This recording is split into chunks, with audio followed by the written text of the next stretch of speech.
Hello friend, welcome to our channel Jharkhandi classes. Friend, आज की class Nagpuri व्याकरण का पहला क्लास है और हमारे चैनल के माध्यम से नागपुरी ग्रामर के सभी टॉपिक कराए जाएंगे। और जो भी फ्रेंड क्षेत्रीय लैंग्वेज नागपुरी रखें उसके लिए काफ़ी फायदेमंद क्लास है। और जो भी friend Jharkhand CGL, Jharkhand police, Jharkhand excise constable, JTET की तैयारी कर रहे हैं उसके लिए भी काफ़ी फायदेमंद क्लास हो सकता है। आज का हम लोग का टॉपिक है वर्ण। आइए फ्रेंड, वर्ण को हम लोग समझते हैं। वर्ण उ मूल ध्वनि के कहल जाएला जेकर खंड नी करल जा सकेला।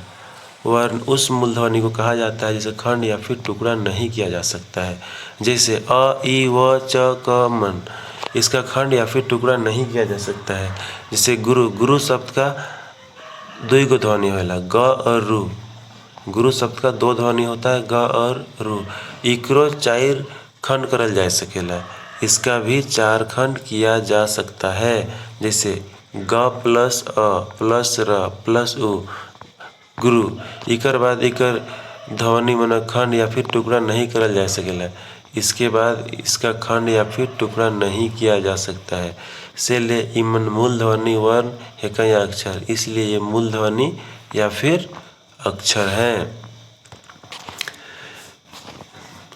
इके ई लखे कहल जा सकेले कि वर्ण हमरे घर उच्चारण भाषा चाहे वाणी कर सबसे छोट इकाई है के। इसको इस तरह कहा जा सकता है कि वर्ण हमारे उच्चारण और भाषा का सबसे छोटी इकाई है। इकर से साफ पता चलेला कि वर्ण और उच्चारण का गहरा संबंध है। इससे ये साफ पता चलता है कि वर्ण और उच्चारण का एक गहरा संबंध है, एक दोसर के अलग नहीं करल जा सकेला। वर्ण और उच्चारण को एक दूसरे से अलग नहीं किया जा सकता है। हिंदी लखे नागपुरी देवनागरी लिपि में लिखा जाएला, मुद्दा हिंदी में 52 वर्ण है। हिंदी जैसा ही नागपुरी देवनागरी लिपि में लिखा जाता है, लेकिन हिंदी में कुल 52 वर्ण है, जिसमें क, ख, अ, ई, उ सभी को मिलाकर 52 वर्ण है। जबकि नागपुरी में 33 वर्ण है। उच्चारण समूह के वर्णमाला कहे ना, उच्चारण का जो समूह है उसको वर्णमाला कहते हैं। वर्ण समूह को दो भागों में बांटा गया है। पहला है स्वर वर्ण, दूसरा है व्यंजन वर्ण। स्वर वर्ण समूह। स्वर वर्ण मन के कहे ना जेकर उच्चारण बेगर कोनो बाधा के अटकले करल जाएला। स्वर वर्ण उसको कहते हैं जिसका उच्चारण बिना बाधा का किया जा सकता है।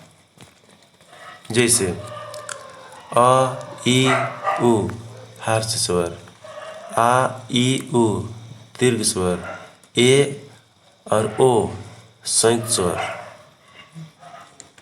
नागपुरी में ए और अ का उच्चारण नहीं के बराबर होवेला। नागपुरी में ए और अ का उच्चारण नहीं के बराबर होता है। व्यंजन वर्ण।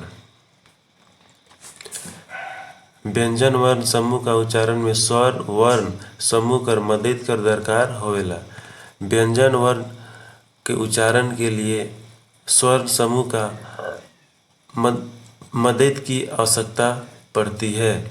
जैसे क प्लस अ क, ख प्लस अ ख। हियाँ क और ख कर संगे अ लुकल है, इसमें क और ख के साथ में अ लुप्त है। यह लखे लगभग 100 व्यंजन में स्वर लुकल रहेला। इसी तरह सभी व्यंजन में स्वर छिपा हुआ रहता है।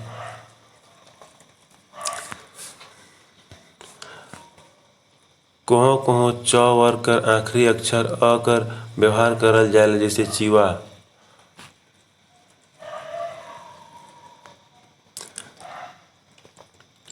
अना कर उच्चारण नागपुरी में न करल जाएला। अना कर उच्चारण नागपुरी में न करल जाएला। जैसे गुण, गुण नागपुरी में गुण, अना कर जगह में इस तरह का न का यूज किया जाता है।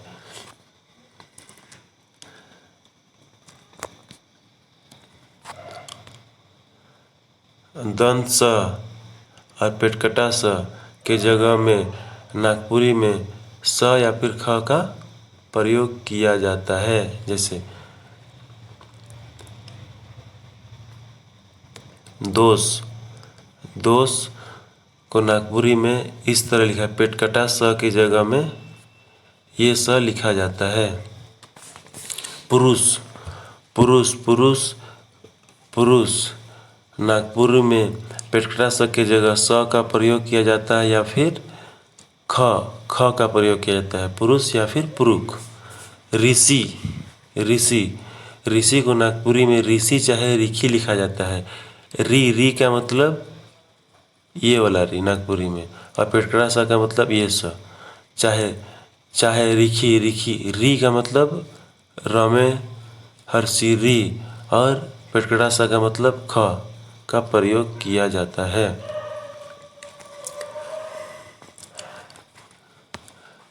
कहीं कहीं यह कर उच्चारण ज हो जाएला, कहीं कहीं यह कर उच्चारण ज हो जाएला।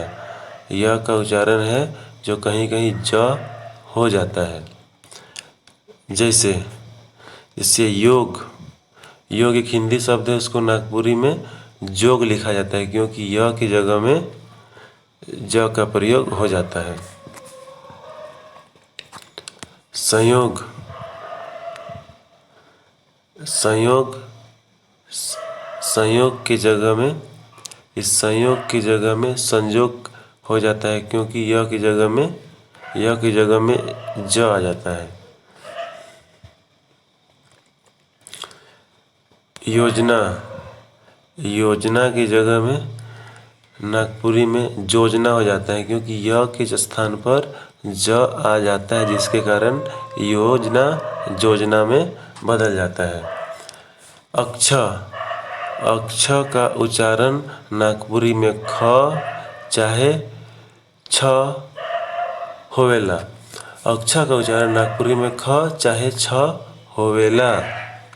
जैसे क्षमा, क्षमा हिंदी वर्ड है, उसको नागपुरी में हम लोग छ के जगह में, अक्ष के जगह में छ का प्रयोग करते हैं।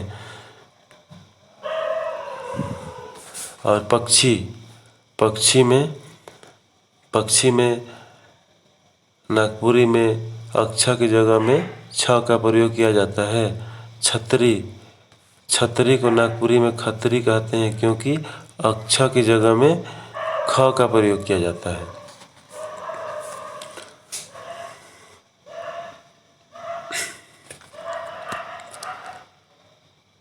तर कर उच्चारण तर और ज्ञ कर उच्चारण गे होवेला। नागपुरी में तरह का उच्चारण तर होता है और ज्ञ का उच्चारण गे होता है। ये सभी इम्पोर्टेंट है क्योंकि इस तरह का क्वेश्चन MCQ क्वेश्चन बनते हैं और एग्जाम में सीधे तौर पर पूछे जाते हैं। जैसे त्राण, त्राण, तरह की जगह में तर, ये वाला तर और रमेकार न, तरान, तरान का निर्माण हो गया। ज्ञान, ज्ञान को नागपुरी में ज्ञान कहा जाता है क्योंकि ज्ञ की जगह में गे आ जाता है, जिस कारण ये ज्ञान हो जाता है। अपनहित, अपनिहिति, अपनिहिति जोन शब्द कर अंत में हार से ई होवे और आगे व्यंजन होवे तो उ व्यंजन कर पहले ई कर आगमन होवेला। जोन जिस शब्द के अंत में ई होता है और उसके आगे व्यंजन होता है तो वो व्यंजन कर पहले ई कर आगमन होवेला, मतलब ई का आगमन हो जाता है। जैसे जाति, जैसे जाति, जाति जमेकार तमेर से ती, इसमें ई इ त एक व्यंजन वर्ण है, उससे पहले ई का उच्चारण होता है, जिसके कारण इसमें जाइत। त एक व्यंजन वर्ण है, उससे पहले ई आ जाता है और यह जाइत बन जाता है, क्योंकि अपनी हिंदी में यही होता ही है।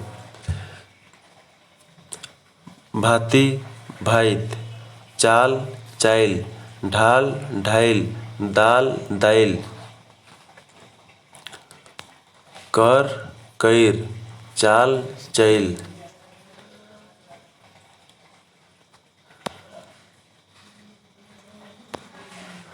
अपनी हिंदी नागपुरी भाषा कर खास विशेषता है कि नागपुरी में एकर प्रयोग दोसर भाषा से बगरा होवेला। अपनी हिंदी नागपुरी भाषा के खास विशेषता होता है जिसका प्रयोग दूसरा भाषा से ज़्यादा किया जाता है। वर्ण कर लोप, वर्ण कर लोप। नागपुरी में देवनागरी कर कई ठो वर्ण नहीं भेटाएला। नागपुरी में देवनागरी का बहुत सारा जो वर्ण है वो नहीं मिलता है, क्योंकि देवनागरी लिपि में टोटल 52 वर्ण है और नागपुरी लिपि में नागपुरी भाषा में मात्र 33 वर्ण है, जिसके कारण बहुत सा वर्ण है जो नागपुरी में नहीं मिलता है। कई ठो वर्ण कर ठावे वर्ण कर प्रयोग होवेला। बहुत से वर्णों के ठाव में एक ही वर्ण का प्रयोग होता है। वर्ण कर लोप माने कमी कहल जाएला। वर्ण का लोप का मतलब होता है वर्ण की कमी। नागपुरी में अन, धंस, पेटकटास, अक्ष, प्र, ज्ञ कर प्रयोग नहीं होवेला। अन कर ठाव में न कर प्रयोग होवेला। अन के स्थान पर नागपुरी में न का प्रयोग होता है। धंस, पेटकटास कर ठाव में स का प्रयोग होवेला। नागपुरी में धंस और पेटकटास के स्थान पर स का उपयोग किया जाता है। अक्ष कर ठाव में छ चाहे ख का प्रयोग होवेला। अक्ष के स्थान पर छ या फिर ख का प्रयोग होता है, जैसे पक्ष, पक्ष, पक। अक्ष के स्थान पर ख। पक्षी, पक्षी।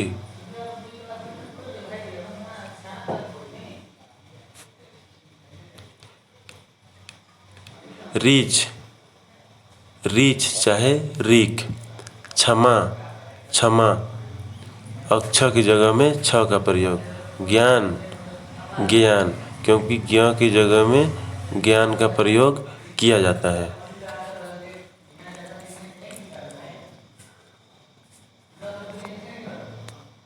उच्चारण कर सामान्य और विशेषता रूप। उच्चारण का सामान्य और विशेषता रूप।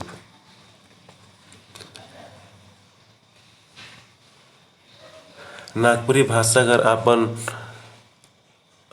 ठाव और विशेषता है। नागपुरी भाषा का अपना अलग ही विशेषता है। नागपुरी बड़ छोट संगी साथी नाता गोता अपनैत सब ले अपन अपन ढंग से भाषा कर प्रयोग करल जाएला। नागपुरी में बड़ा छोटा संगी साथी भाई बहन अपने लोगों से अलग अलग ढंग से भाषा का प्रयोग किया जाता है। इतने नहीं, अनचिन अनजान आदमियों ले यहाँ तक कि पशु पक्षी के बलायखों ले फरक फरक कर भाषा शब्द का प्रयोग करल जाएला। इतना ही नहीं, अनजान आदमियों के लिए साथ ही साथ पशु पक्षियों को बुलाने के लिए भी अलग अलग तरह का भाषा का प्रयोग होता है। भाव अर्थ एके रहते हो, रूप एकदमे बदल जाएला। भाव और अर्थ एक ही रहने के बावजूद उसका रूप में परिवर्तन आता है। मोटा मोटी नागपुरी भाषा कर ई लखे प्रयोग होवेला। मोटा मोटी नागपुरी भाषा का प्रयोग इस तरह होता है जो नीचे दिया गया देखते हैं। अति समान सूचक नागपुरी भाषा कर सुंदरई इकर में दिसेला। नागपुरी भाषा का सुंदरता इसमें दिखता है। आपन समाज घर परिवार कर मानदीन सम्मानित आदमी जैसे गुरु राजा जमींदार मुखिया चाहे नाता में ससुर साहित समधी समधिन बरसारा बरसारी ले अलगे बरन कर सबका प्रयोग होवेला। अपना समाज में घर परिवार और बड़े लोगों सम्मानित लोगों जैसे गुरु राजा जमींदार मुखिया चाहे नाता गोता में आपका सास ससुर समधी समधिन बरसारा बरसारी बरसारी के लिए अलग तरह का शब्दों का प्रयोग होता है। इसने है औरो बड़ुआ मन के बातचीत गोठिया में एकर प्रयोग होवेला। ऐसा ही और बड़े लोगों के लिए भी बातचीत करने के लिए अलग शब्दों का प्रयोग किया जाता है। जैसे रोरे या तोय कर जगन रोरे या तोय कर जगन आपने कर प्रयोग करल जाएला। अति समान सूचक में रोरे या तोय के जगह में आपने कर प्रयोग करल जाएला। उदाहरण हुजूर आपने खा लें। यहाँ पे अपने वर्ड को लगाकर अति समान सूचक बनाया जा रहा है। दादा साहब आपने जामे इसमें भी अपने वर्ड का प्रयोग करके इसको अति समान सूचक बनाया जा रहा है। लाल साहब आपने आवल जाए आपने इसको देखकर हम लोग को समझ जाना है कि इसमें अति समान सूचक का प्रयोग किया गया है। क्रिया में एक वचन का ठाम में बहुवचन का प्रयोग करल जाएला। अति समान सूचक बनाने के लिए एक वचन के स्थान पर बहुवचन का प्रयोग किया जाता है। जैसे साधारण रौरे खाप ये एक वचन है।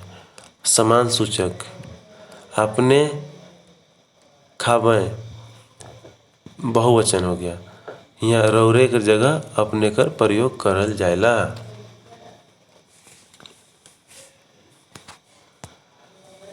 खाब खावे में बदल जाएला। खाना खाने में बदल जाता है। एक वचन सीधा बहुवचन में बदल जाता है अति समान सूचक का प्रयोग करने पर।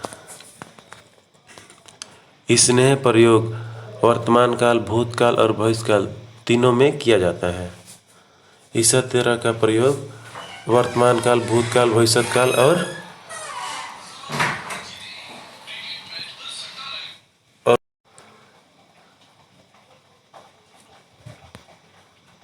समान सूचक प्रयोग। नागपुर में अपने बराबर बड़ चाहे आम जनजान आदमी मन ले भी सम्मान देवे के चलन है। नागपुरी में अपने बराबरी और अपने से बड़ों के लिए भी सम्मान देने का व्यवहार है। इकर ले रौरे रौर रौरीन क्रिया कर प्रयोग करल जाएला। सम्मान देने के लिए रौरे रौर या फिर रौरीन क्रिया का प्रयोग किया जाता है। साधारण प्रयोग तोय जाबे समान सूचक प्रयोग रौरे जाब यहाँ तोय रौरे में बदल जाता है। जाबे जाब में बदल जाता है।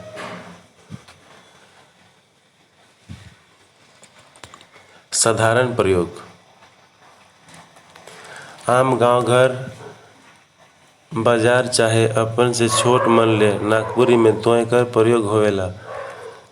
साधारण प्रयोग में आम गांव घर बाजार चाहे अपने से छोटे लोगों को बुलाने के लिए तोय का प्रयोग किया जाता है। ई प्रयोग नागपुरी में सबसे बगरा होवेला। इसका प्रयोग नागपुरी में सबसे ज़्यादा होता है क्योंकि समाज में आम आदमी बगरा रहे ना और उमनक आपसी सरोकार बगरा रोज दिन बातचीत व्यवहार में होवेला। क्योंकि समाज में आम आदमी अधिक होते हैं, जिसके कारण बोलचाल की भाषा में बहुत ज़्यादा साधारण प्रयोग में आता है, क्योंकि इसमें लोग डेली रोज़मर्रा में एक दूसरे से मिलते हैं। जैसे तो या बे एक वचन एक व्यक्ति के लिए, तोहरे मन जाबा दो या दो से अधिक व्यक्ति के लिए प्रयोग किया जाता है। तोय खाबे एक व्यक्ति के लिए, वही तोहरे मन खाबा दो या दो से अधिक व्यक्ति के लिए इसका प्रयोग किया जाता है।